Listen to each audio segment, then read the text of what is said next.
Are you a professional pillow fighter? Or a 9-to-5 low-cost time travel agent?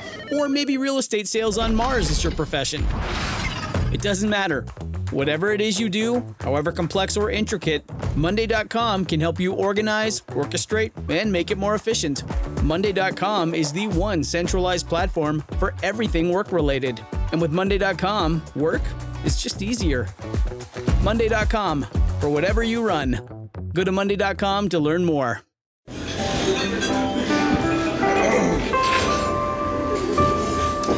Well, I don't see the point in waiting any longer. So let's bring her out. The star attraction, the one you came to see. Ladies and gentlemen, the one, the only, Miss Judy Gold. You were ordained as a priest in 1999. Right, but between those two Between 88 and 99, what were you doing? So 88, I'm a novice, and I'm working in with the poor. I was in Jamaica With Mother Teresa. The sisters. They were amazing. Okay. Did you met Mother Teresa? No. This was in Jamaica. This was her sisters, the Missionaries of Charity. That's right. So what a annoying. chip. I know. And then, you do a lot of work with the poor. You do a lot of prayer, and then you take your vows in 1990 in Boston, and then philosophy in Chicago. When I was doing philosophy, I worked with street gang members, believe it or not. No. I know, it's crazy. Wow. It's really crazy. And worked with homeless people. And then for 2 years, we have a period called Regency, where you reign, where you work full-time in a Jesuit ministry. And my ministry I worked for 2 years in Kenya with refugees in Nairobi, which was great. Now, you lived there for 2 years? Yeah. Where'd you live? In Nairobi, in a tent? Or No, Nairobi's a big town, so I lived in the Jesuit community, but we worked worked in a slum, and I worked with, this was really interesting, I worked with refugees who had come from all over East Africa who settled in Nairobi with a group called the Jesuit Refugee Service, and you'll love this, I helped them start small businesses. That's perfect! It was. And you know what? You know what they say? God writes straight with crooked lines. And so all these things that I thought I'd never use, I helped women start sewing cooperatives. That's amazing. It was great, and I'm really proud of that. We had bakeries, we had carpentry shops, and then we started a shop which is still running, called the Mikono Center, which is after the Swahili word for hands, which marketed their handicrafts. Isn't that cool? That's amazing. It was great. I love that job. You said that was your first, those 2 years were like the happiest of your life. They were. It was fun and creative and funny. Right. The refugees were often lighthearted and very hopeful, and that's why I'm a big advocate for refugees and migrants now, because I see what they're like and what they have to go through. Yeah, so are the powers that be in our country. I know. They're great. Yeah, they're so good. So that was 2 years, and then I came back, worked for a year at America Magazine. Then I went to theology in Boston, where I went to the Seder. Yes. Learned all about the Old Testament. And then I was ordained in 1999. And all my friends came, which was good. All my Jewish friends. That. Yeah. I love that. Now, you say that you gave up everything. You gave your parents $30,000. Mm-hmm. You just got rid of everything, and it was the most freeing. Oh, totally. Like, when I was reading that, I thought, yeah, I mean, I'm burdened by my things. You don't need all your stuff. That's like George Carlin's thing about stuff, right? And all that. It was very freeing. You take a vow of poverty and you rely completely on the community. So I don't really own. Own. You have a TV. Clothes. I have a TV in my room, but I can't go out and buy a TV without. I would have to ask permission and ask for money from my community. Do you have a good TV? It's all right. How big? It's like that big. No, that's not a good TV. No. But see, now that's what... You can come over and watch TV at my place. See, now that's the vow of poverty. I could not go to my spirit and say, I need a much bigger TV. Right. If it's broken, they'll replace it. Like, what if you wanted to buy, like, noise-canceling headphones? You would say to the superior, well, so you're given like a little stipend, a personalia, they call it. It's Latin for just like the personal stipend. And, if it's within what your stipend is, you can buy it.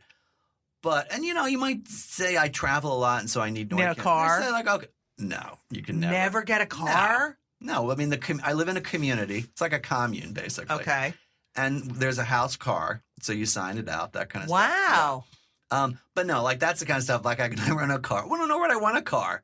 or a house or anything like that. And all my royalties go to the Jesuits. Right. So everything. So that's a couple $1 million go to the Jesuits. That's for it. amazing. Yeah, but it's very free. It is truly freeing because Right. I don't have to worry about it. And you don't need a will. No. And I you know, do. they they provide for me too. That's the other thing. Right. So But you also love what you do. I Like it's do. like poverty is the least difficult vow. what's the most difficult? Chastity. Oh, I I mean, bet. like, yeah. I mean, you know. Like do priests talk about that? Oh, all the time. Really? Yeah. Well, of course. It's like married couples talk about, their sex lives with one Right. another, but yeah, But it's you difficult. know some of them do it on the side. Some of the priests? Yeah. Not the ones I know. I mean, I read about them and I know that there's problems and stuff, but it's like married couples. It's Right. like, yes, are there some that aren't keeping their vows? But Yeah. yes. But as a rule, no. And none of my friends are. So no, we take it pretty seriously.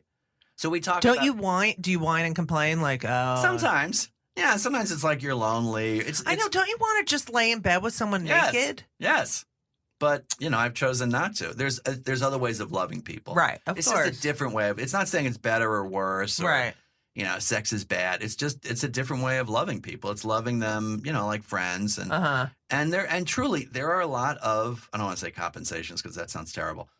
You do have more time for friends. You just do. Because I don't have a partner or a wife or whatever. So that makes it easier, but it is difficult. The joke is, in the Jesuits, like, oh, he's leaving because he couldn't live the vows. Right. It's like, oh, which one? I mean, Yeah. it's chastity.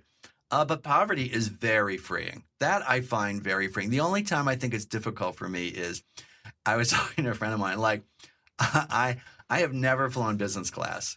Oh, it's the best. I mean, it's and not so that you good. kind of Yeah. can't I just can't ask for Like, that. what if you're you're like Rob Schlackman, you're 6'7", and you're a priest, and you have to get on a plane Oh, and mate. sit and Well, coach. Now, if you're a Jesuit, no, I mean, you kind of suck it up, basically. And part of it is identifying with the poor and trying to live. I can't identify with the poor on, Yeah, on the you can. yeah, not on the plane. Maybe I not have on a the fake plane. knee. I can't. I'm done. I'm done identifying with the poor. Do you have a comfort animal, though? No, I saw someone with, they're cracking down on that. By the way, yeah, I always wondered, this is like totally off topic. Right. What happens if you have an allergy and you're sitting next to someone Right. with a comfort allergy? Like, it's ridiculous. Who wins? Right? No, I saw someone with a duck the other day. No way. Mhm. A duck? On a plane. You're lying. No, no. Like a duck with feet, with yellow feet and the beak like a and duck. Mm-hmm. Yeah, or at least I saw them. I saw the person with a duck waiting in the, what do you call it? was the duck in a cage? the duck was like loose. Walk? No way. The person was like cuddling the duck. And then I saw an article about someone with a duck, coincidentally, just the other day in the Times. Yeah. I don't even know what to say. No, I know. But did the duck have a leash? No, it was like he was like holding it. Okay. I'm sorry. That's Well, the other thing mental. is, I flew to the Holy Land, ding, and across the aisle was a woman with a big dog. And I thought, well, no, fortunately the dog was fine. Right. But I thought, what if I was allergic on I know. this I just got on a plane. on this 11-hour flight? Yeah. I had gone on a plane. It was a small plane to Cape Cod, to Provincetown. I have a place there because it's in the rule book. And so this woman, older woman, brings her older dog on the dog can't even walk up the stairs and shoves him. And I'm like, the poor dog. I know. Just like drive. I know. What is the Pope like?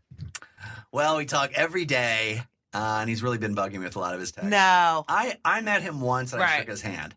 I have a lot of friends who are friends of his, but I only met him once, and it was very brief. Like, is there a feeling you get when you're like near the Pope? I'll tell you a story. This is a Yeah. story I've not told you. Yeah, he's a Jesuit like me, which Right. is the first Jesuit pope, probably the last, Right. because he's shaking things up so much. I'll tell you a story. I've never told this before. I was very focused on meeting him for a long time after he was elected in whatever it was, 2013, because I really wanted to meet him and maybe he'd give me some, I don't know, like advice or something or support. And so I was really focused on meeting him. And when I was over in Rome once, I don't go that often, but I was over in Rome and I asked someone in the Jesuit headquarters, do you think I could meet him? And they said, well, we don't really like to kind of like arrange that kind of stuff, but maybe you can go to his mass, and then after his mass, you can meet him. Now, in my mind, I had all these stories of all my friends who work in Rome, a lot of Jesuit friends who work in Rome. Oh my gosh, I met him and he said this, and we laughed, and there's like pictures on Facebook, and then he told me, oh my gosh, you're a Jesuit, and ha ha ha, and or he knew me, and so I was getting a little, this is bad, a little too focused, as we say in the Jesuits, too attached to the idea of like, I need to meet the Pope. Okay. Right. So I go over there. They arrange for me to be at one of his masses in the morning, which is pretty small, maybe like 40 or 50 people. Wow. Yeah. So I'm there, and, he's terrific. And he gives this beautiful homily. My Italian's like, okay. But, he's like this, very prayerful guy. And then there's a line to meet him. I've never told this story. So and everyone who goes up to him is like getting the TLC, like, oh, where are you from, and all this, and blah, blah, blah. Right. And I prepared this little statement to him, basically saying, I'm a Jesuit from New York, and, this is about 5 years ago, and I just want to thank you for making me want to be a better Jesuit, and you're very, whatever I said to him, you're thank you for being such a good Jesuit, something like that. And it was very short.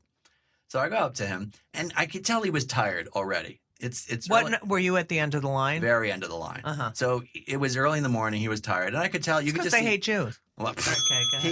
He was very you could just tell he was kind of tired.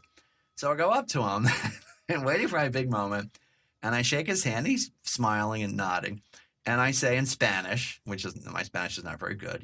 My name is James Martin. I blah blah blah. I'm a Jesuit. I work for American Magazine. Thank you for making me want to be a better Jesuit and a good priest and a good this. Oh, gracias. Reza por mí, which means pray for me. And that was it. That's it? And so I went away. Here's the point. I went away, and, it was perfectly polite and everything. And I went away, and I was sort of like, I've never told this story before, like kind of like, wow, that was kind of like not particularly, overwhelming, mm-hmm. or I didn't feel anything inside. I'm going back to the Jesuit community. I'll never forget this. And in the Jesuit community, which is quite big in Rome, there's a huge statue in the garden, and it's a statue of Jesus. Uh-huh. And it says in Latin, under the statue, I am your salvation. And I realized it's about him. It's about Jesus. It's not about the Pope. Right. And I sat down at table. It was breakfast by that point, yeah. Jesus. And I told this story to some Jesuits that I really respect. Mm-hmm. And they said the Pope would agree. Wow. I mean, truly, like, well, that is the message. And it was a great moment for me to say, it's not about him. Yeah. I don't belong to the Society of Pope Francis. Right. I belong to the Society of Jesus. But it seems like all the other ones were like, oh, he's talking to me about me, And, right. And so it was really good. It was a good move. And then since then, I've heard from him. I can say that, he supports the work I'm doing, the LGBT work, which is good. I love that. Which is more important for me to know that he supports that, other than getting like some funny story that I can put on Facebook. Right, right. I've never told that story before. I love that. I got a story that he's never told anyone. But there's also there's some hero worship in the church that's bad. Right. And cult of personality. It's not about him. Right. I didn't join the Jesuits to sort of be Pope Francis's best friend. This episode is brought to you by Progressive Insurance. You chose to hit play on this podcast today. Smart choice. Make another smart choice with Auto Quote Explorer to compare rates from multiple car insurance companies all at once. Try it at Progressive.com. Progressive Casualty Insurance Company and Affiliates. Not available in all states or situations. Prices vary based on how you buy. People don't know this. You're a member of the Labyrinth Theater Company. I'm a proud member. Yes. A bad member, because I don't go to the meetings. Yeah, I helped out with a play called The Last Days of Judas Iscariot, directed by Phil Hoffman, and written by Stephen Adley Girgis, Pulitzer Prize winning, and starring some friends of mine. And that was a lot of fun. And I sort of got involved in the theater world, and they invited me into their theater company. Isn't that the greatest? It was hysterical. They're like, have you ever acted in anything? No, just written? Except for an unfairly forgotten performance in Bye Bye Birdie in the 1978 Plymouth Whitemoor Scene. Wow. Which was amazing. It was amazing. No, really? No, Who'd you play? I'm teasing. I was Hugo Peabody. Oh. I'm teasing. I wasn't amazing. Right. No, I didn't know anything about Theater. In fact, at different points, and I wrote a book called Jesuit Off Broadway, and I would say things like, I mean, totally like a complete novice to all this. So when do your practices start? And they're like, yeah, they're called rehearsals. Rehearsals. I know. Elisa does that to me all the time. She goes, "Are you going to try out for that part?" I go, "It's not a tryout. I'm not. It's called an audition. Okay, I'm not going on the cheerleading squad." But the great thing was the story, which is a great play, Stephen Gierges, The Last Days of Judas Iscariot. It puts on trial Judas for the death of Jesus, Right. And has all these people that come on, like St. Peter, Mother Teresa, Mary Magdalene, people like that. And I love ringing that bell. I know, it's the best. It is the best. And so what I was there for was their theological consultant. And so I worked with Stephen, Phil Hoffman of Happy Memory, Sam Rockwell, who played Judas. Oh, yeah. Great Eric Bogosian. I think he's Jewish. I don't think so. I'll look it up. I'm sorry. He's not. He's Orthodox. Yeah. He's Orthodox. I take that back. He is Orthodox. So anyway, not Orthodox Jewish, Orthodox Christian. Right. So the play came out in, I think, 2004, 2006, something like that. And I wrote a book about it, and then they invited me to join the company. So I'm a member of theater. That is so great. I am definitely not an actor. I mean, Okay. You know what I realized, and you probably know You this. could be a stand-up, though. Yeah, you probably know this. What I found from acting in the sort of entertainment world, they are so free. Right. And they will just get up and do something. Right. And in the Jesuits, it's much more kind of reserved. And Right. I found that fascinating. So when we were doing the readings, the table readings, they would get up and just start being that character. And I think I'm a little too self-conscious. They're very unself-conscious, which I liked. Yeah, you have to get the guard, no guard. And they become friends, and I love them. And it was a fun time. That's amazing. It was amazing. And the play was great, and it was really good theology too. It's great talking to you, by the way. Oh, I love You're you. such a good conversationalist. Oh my Really God! are. Oh, Oh my God, don't cry. So you've done some radical you have like in the Catholic Church some opinions and you're very into the Catholic culture, which is probably why you love writing and love the theater. Mm-hmm. But you've been such an advocate for the LGBTQ or STVWXYZ community, like an unwavering. Mm-hmm. It's unbelievable. I mean, especially Thanks. during this Pride, it's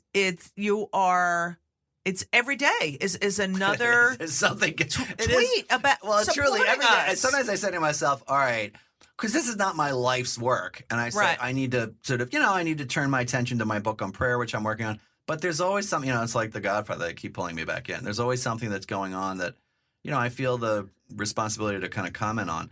And I'll tell you, Judy, this was not something that I planned. You know the story. After the Pulse nightclub massacre in 2016, I was really disappointed. That's a sort of understatement, that the more Catholic bishops weren't, expressing condolence, as they do for every other. Right. Unfortunately, there's so many mass shooting. And so I did a Facebook video. I was angry, basically, on behalf of them. And that got like 2 million views. And then I was invited to give a talk at New Ways Ministry, which is a group that advocates foreign ministers to LGBT Catholics. And I did, and that turned into the book. And the book, Building a Bridge, I say this and people laugh. I say you're going to laugh, and they laugh anyway. I didn't think it was going to be a big deal. And so, Oh my God! well, because sorry. It's a pretty. That's all right.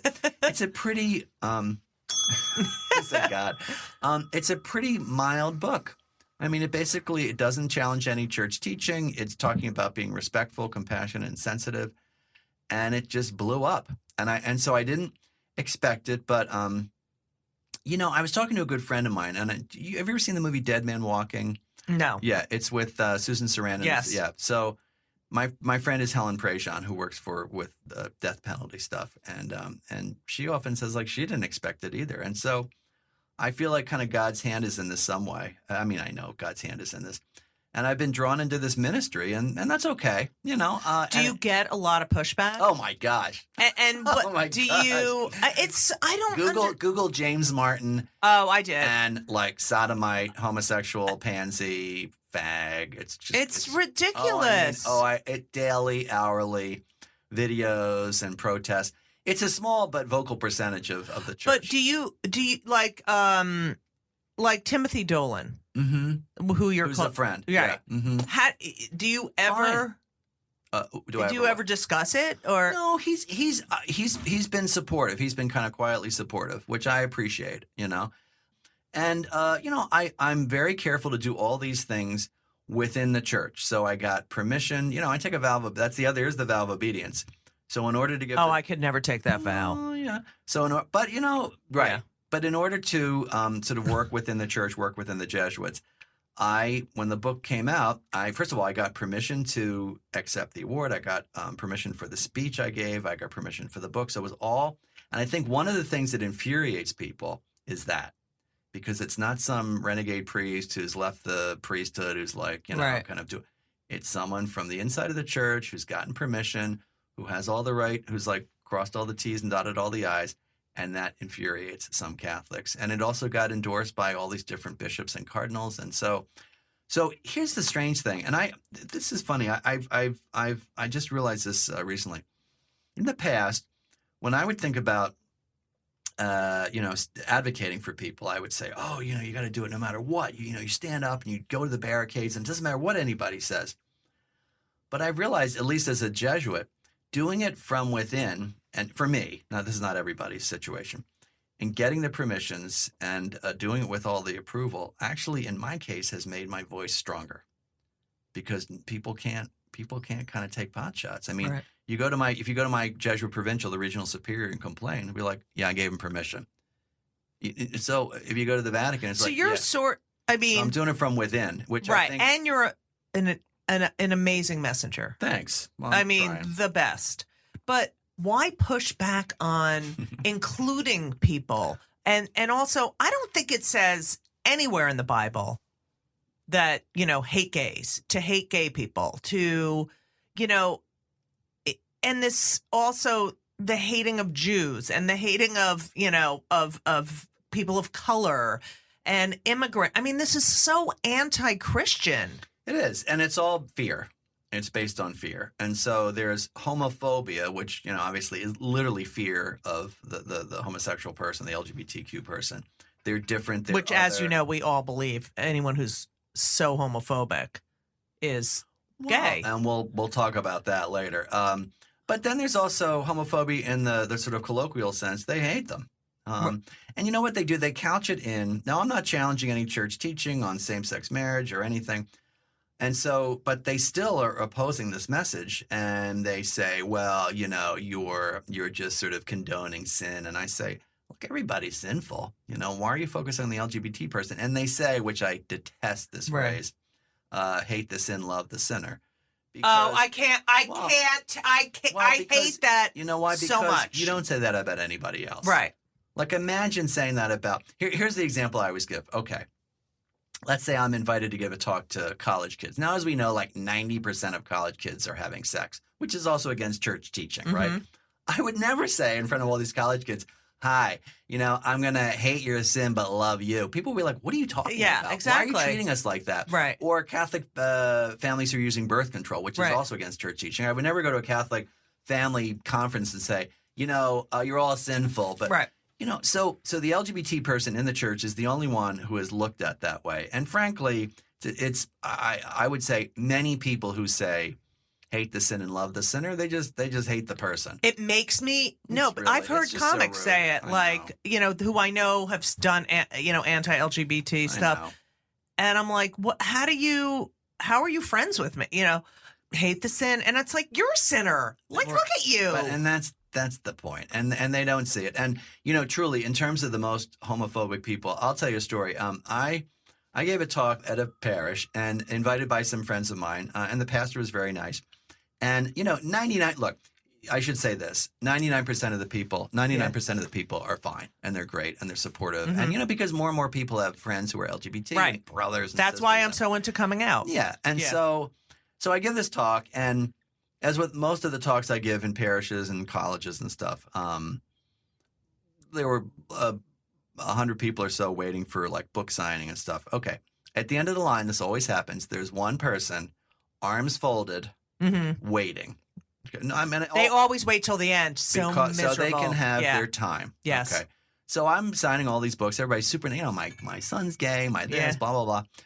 And there's this woman, I'll never forget. She's wearing a red suit, very professional looking, not some crazy person. Did she have a red hat, baseball cap on? No. And she comes up and she starts yelling at me. And I mean, screaming at me. Is sodomy a sin? Yes or no?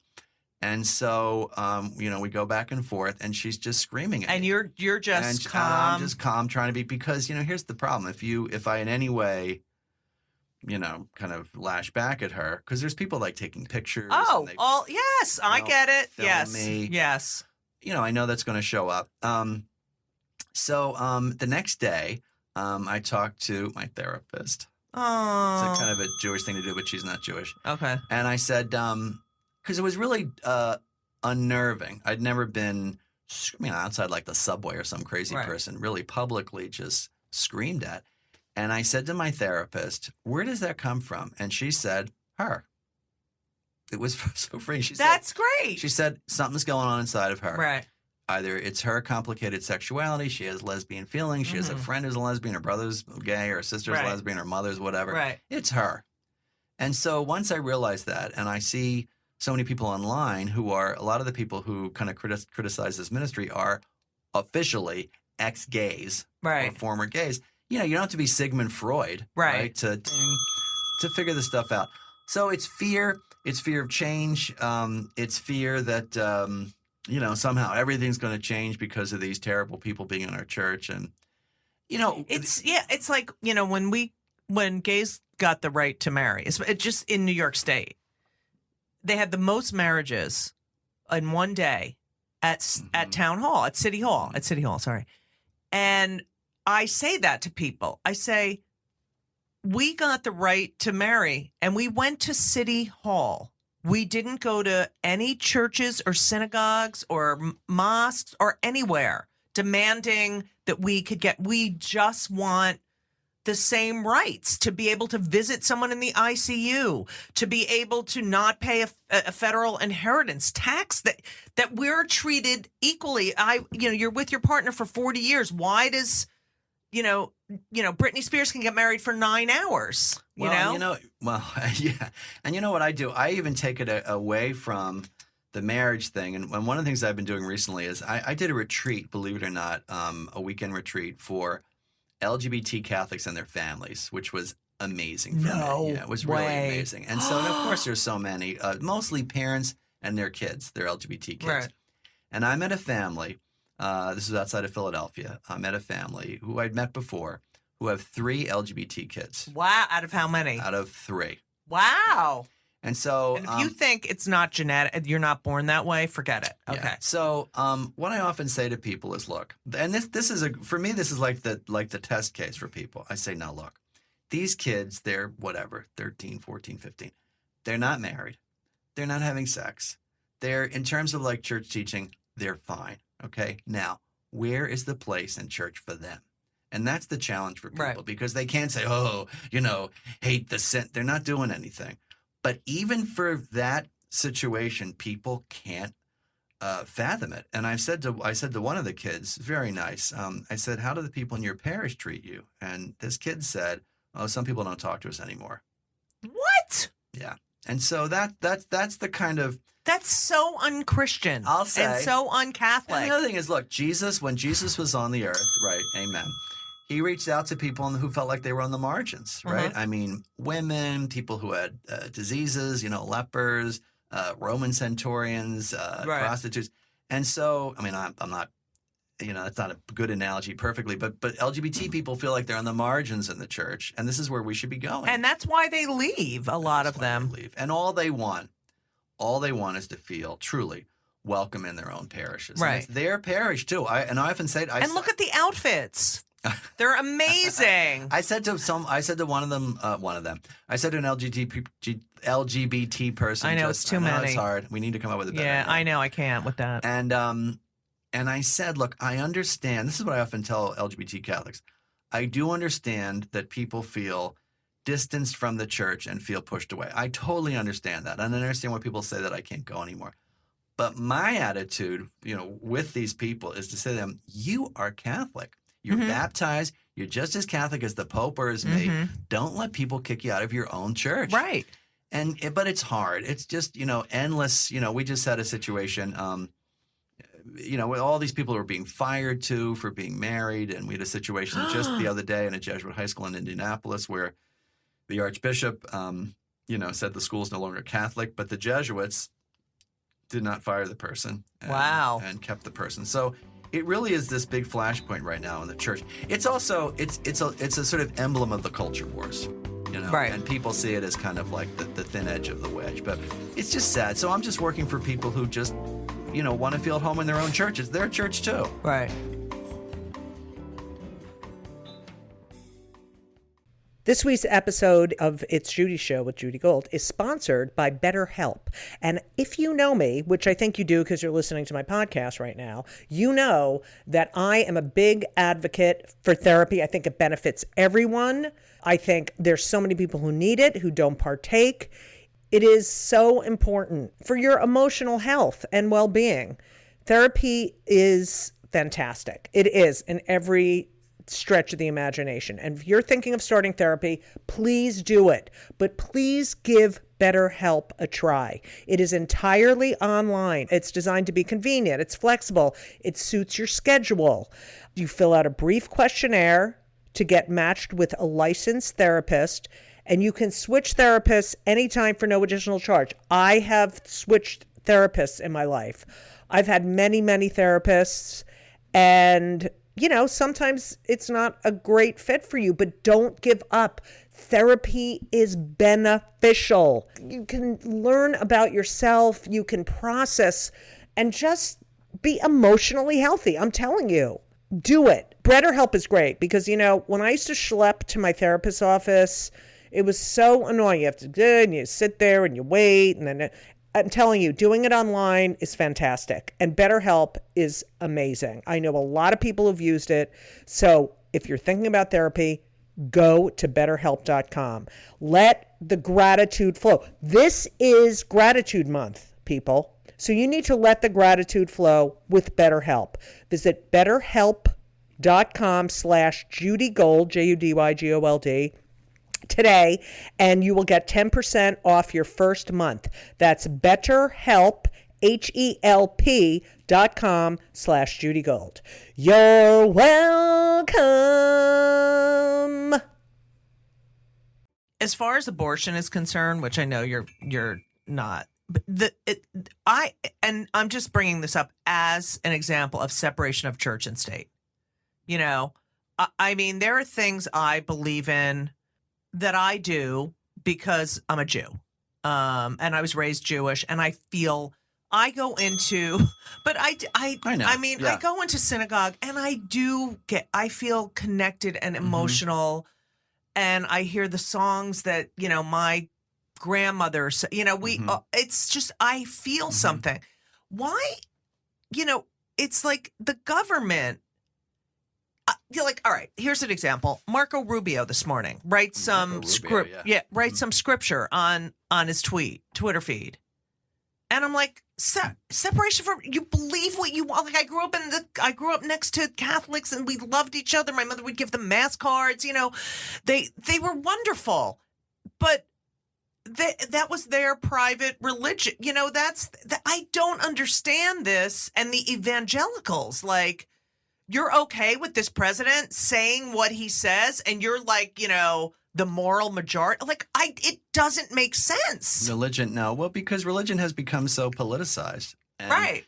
And I think people, they keep calling, I hear more and more, this is a Christian nation. This is a Christian nation. Well, which is, I think that's an appalling thing to say. I mean, what about everybody else? Right. And the anti-Semitism is like through the roof, the Muslim, the racism, Well, and it's funny because I find that the reaction to this ministry, to this LGBT ministry, now, pluses and minuses. The pluses is that before Pope Francis, I don't think I would have been able to talk about this stuff because things are more open. The minuses are that I think it's okay to hate people again. Wow, that's fascinating. Oh, I really do. I mean, online, anonymously, but I mean, really hate people. vilify them, demonize them. Because because they're not doing it in person. Right. It's social media. But sometimes, people come and they protest and they do it in person. And it's all about the other. Right. And that's, and the classic is the Jew. I mean, and it's the anti-Semite. I mean, as the other and, portrayed. And I mean, I always point this out that, the way that the Jewish person was portrayed in Nazi Germany is like vermin. Right. The way that, in Rwanda, in terms of the genocide, and migrants are animals. And it's this kind of dehumanization of somebody. Right. And I think that's what people do to LGBT people. They're all perverts. I was watching a documentary about LGBT people in the military the other day on PBS, which was fascinating. You just love PBS. I love PBS. I know. I do.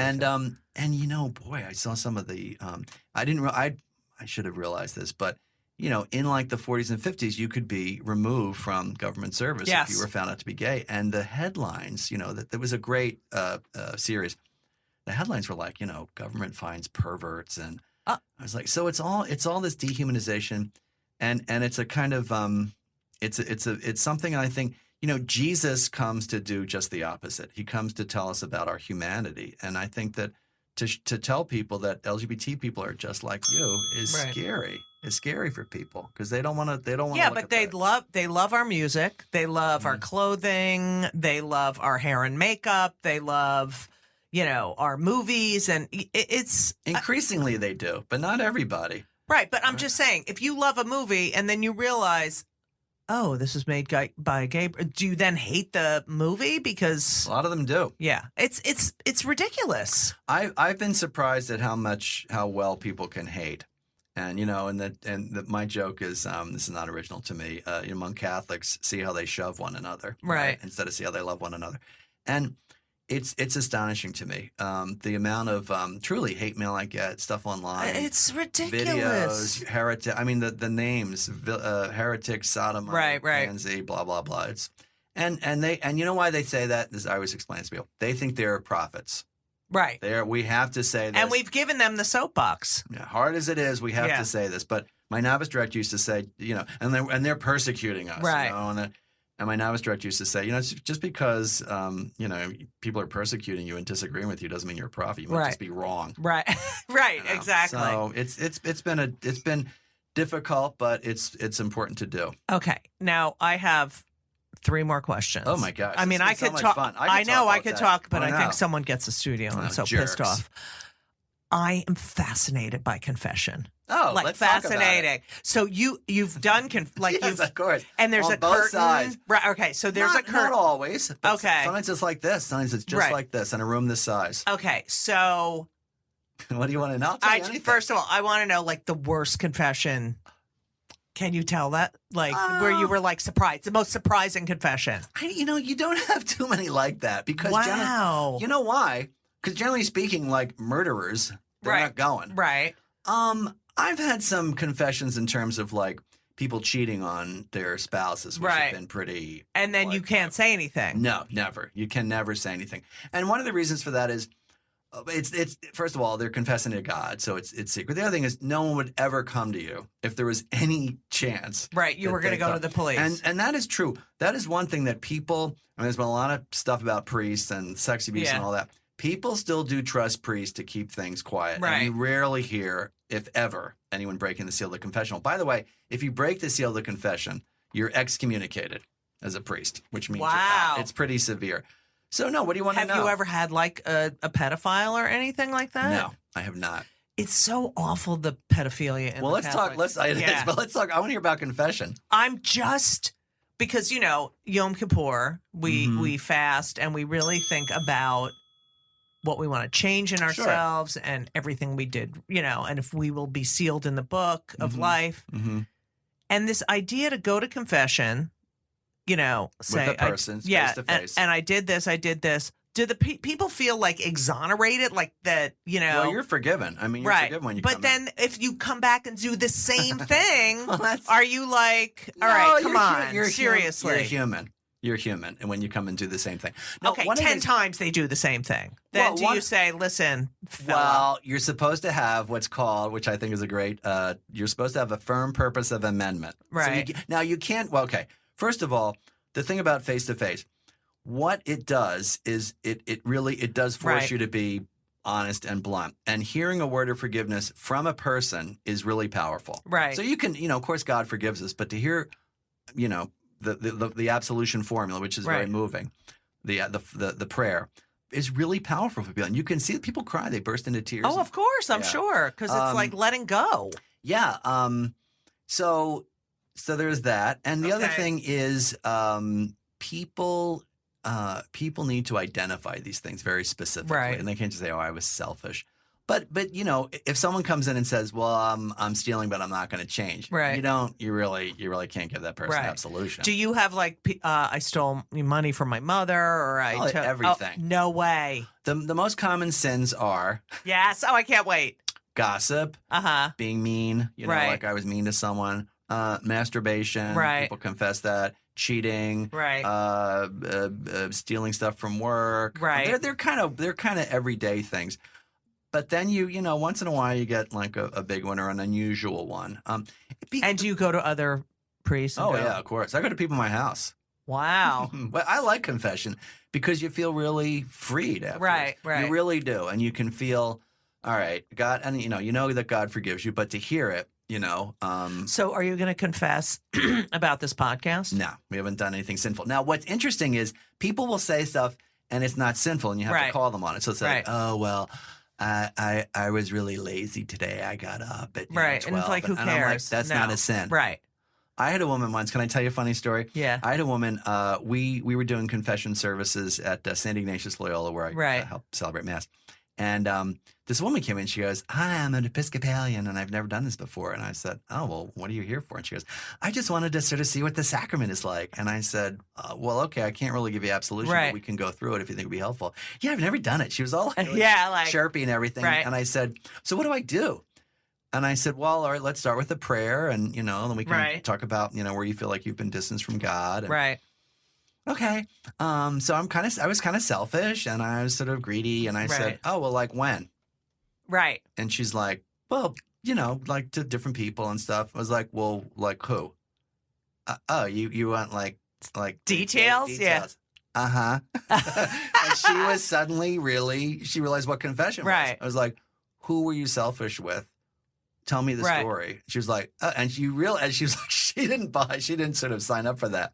So that's part of it. You have to get pretty specific. It can't just be like, "Oh, I'm mean." Right. How? You have to do, You have to be, yeah. I'm in a real Oh, confession. God, I'd be in there for, Well, sometimes you get people who haven't been for like 30 yeah. years. Oh, And then you'd spend a lot of you time. know, gossip in the Jewish religion is the worst sin in the entire world. Pretty much everybody gossips. Yeah. And it's just, you think of, because I'm writing this book, one of the biggest sins Tell is, me the name of your book again.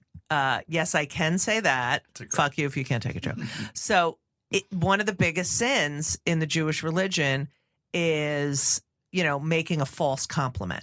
Like, Really? yeah, like saying, "Oh, you look great," and Really? knowing that it's, and the worst is when you say something and it's going to make the person feel bad. But one of them is false, and I'm like, Really? there's so many Jews in show business, like that can't be such a big sin, but it is. Like everybody does that. Yeah, like like when it's, Oh, yeah. you're like, oh. Oh, nice shirt. Nice shirt. Hey, get it at Target. So yeah, confession. Feel free to go. I love that. Yeah. Okay. Plus, you're sin free when you leave. I gotta do that. Feel free. I do it all the time. Anyway. Oh, I have to ask you this other thing, even though we only have 3 more minutes. I am so sick of people telling me the Jews killed Christ and I'm a horrible person. You should and be sick of that. 'Cause what it's is that false. crap? It's like, and I've been listening to that since I'm in school and in grammar school. Give it right back to them. The only person who had the authority to kill Jesus was Pontius Pilate, period. Okay. That's the answer. I'm just going to say Pontius Pilate. Yeah, Pontius Pilate, who was not Jewish. Pontius Pilate, not Jewish. Yeah. Bye-bye. Yeah, that's it. No That- bell. No bell for Pontius Pilate, okay?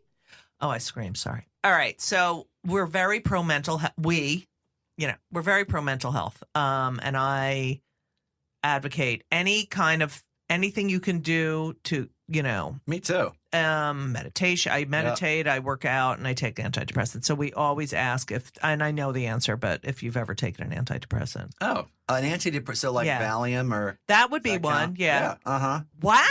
Why not? I love you. Yeah, why not? That's great. I mean, not all the time, but Right, but no, that you, you know, because we want people. Everybody needs a little help. Yeah. And I see a therapist. Yeah, I think- gotta go back to therapy. I think there's 3 things I always wonder how people deal with that: a spiritual director, which talks about Right. your spiritual life, a therapist, and a massage therapist. Yes, I have. I mean, I just think yeah. those things are kind of helpful for people just to, be healthy. When you go to massage therapy, are they like, "Oh, Father, No, you can"? No, they know me now. Oh, all so right. Yeah. Um, I'm gonna okay. keep my collar on, right? Yeah, I have to leave my collar on for the. All right, so. The podcast is called "Kill Me Now" because I literally get up every day and I'm like, "Oh, I can't Kill me take now. it." Yeah. What pisses you off more than anything? Like, what makes you so angry? I don't know if you're allowed to be angry, but I get angry. yeah, People who are mean. yeah, That really infuriates me, honestly. People are mean, not only online but in person, and I see it drives me crazy. like the president is so mean. Pocahontas, You know like, what? That part of his personality really drives me insane. and It's people just- are mean now. You see it's how okay, the power. It's okay to yeah, hate people. right, No, and it's just you know what it reminds me of? It reminds me of bullies in high school, exactly. and it's just And that's exactly what he is. and it is the Lowest common denominator. That part of his world, his way of being is totally anti-Christian. I mean, Jesus is the ultimate victim. It's anti-Jewy too. Yeah. So it's anti-person. Yeah, So yeah, mean people. Yeah. Piss me off. I am so with you, and I Good. feel like everyone's mean. Except you and me. Right, exactly. We're perfect. You're wonderful. No, you are. Okay. Yeah. Will you come back? I'd love to come back. We have so much more to talk I about. know. We didn't talk nearly as much about Jewish things. I know. And I wanted to go over that with you Mhm, because You wanted to quiz me. no, I wanted to like my feelings about being Jewish, and I have I'd love such to a talk about strong Jewish identity, and it's and my mother loved being a Jew, and I just love did Jesus. yeah, Pontius Pilate. I can't wait to say that. That's next it. time. That's So- your answer. Okay, because I'm done. But yeah, and just the Jews and the Catholics like meshing together. I mean, we have our religions are so thousands of years old. Yeah, and I mean, Jesus was Jewish. Right. So was Mary and Joseph. I know. I don't understand why they hate it. Why do they hate us? Well, a lot of it does come from that. A lot of it from the Gospel of John that, Uh-huh. the Jews killed Jesus Right. and, it was an easy excuse. Right. We are always blamed for everything. Mm-hmm. Do you think it's going to get better in this country With Jewish people? with what's going on, the feeling, Oh. the You mean just all the hatred? yeah, and the Truly. migrants? Well, I think it's getting worse. I know. Is there any hope? There's always hope. And I mean, Jesus, I believe, Jesus rose from the dead. And Right. that shows that, hope is always there and Right. love always triumphs. And I think people are, sounds just, I know we're on a funny show, but I Right. mean, truly, to quote Anne Frank, people are Oh. fundamentally good. Right. People are really good. But I also yeah, think that, at heart. when you unleash this hatred, it's really appealing to people. Right. And there's a lot of people that, one of the reasons I like Pete Buttigieg Uh-huh. is, he recognizes that there's a lot of pain, Right. in middle America and among, poor white people. Right. But it's to whip it up into kind of hatred is just, it really is anti-Christian. Yeah. I'm So, sick of it. I am too. I think that's one of the benefits, like, both of us have a social media. Right. And we presence. can. It's good to be able to kind of get it out there and say, you know what I do? Every time there's something hateful, which happened today against migrants and refugees, like Right. 250 kids. Yes. I just quote the one verse from the Gospels. Jesus said, I was a stranger and you did not welcome me. Right. I mean, just like Oh, I saw you did that this morning. Remind people, Yeah. like, this is completely unchristian. Yes. And disgusting and inhumane. Inhumane, right? Beyond Christianity. Right. It's just not human. I adore you. Thank you. I adore you too. I think you are one of the greatest people. Thank you. That's really sweet. Thank you. It's true. I feel the same. Oh, Toda. Rabba. I can't wait for you to come back. Can we have dinner or something? Yeah, let's I'll have pay. dinner. Do you have to ask if I can pay for dinner? No, you can do that. You can. All pay for right. dinner. Okay. Thank you. But you don't drink. No, but you can drink. Can I get wasted and be Feel like, free. Father, let me tell you something. Won't be the first time. Yeah, I bet. Feel free. Thank you, and thank you for all your love and support. We cannot thank you enough. It does not go unnoticed. And thank you all for listening to this very special episode of Kill Me Now. And as we always say, So long! And everything was wonderful. I'll see you soon. Thank you for the visit.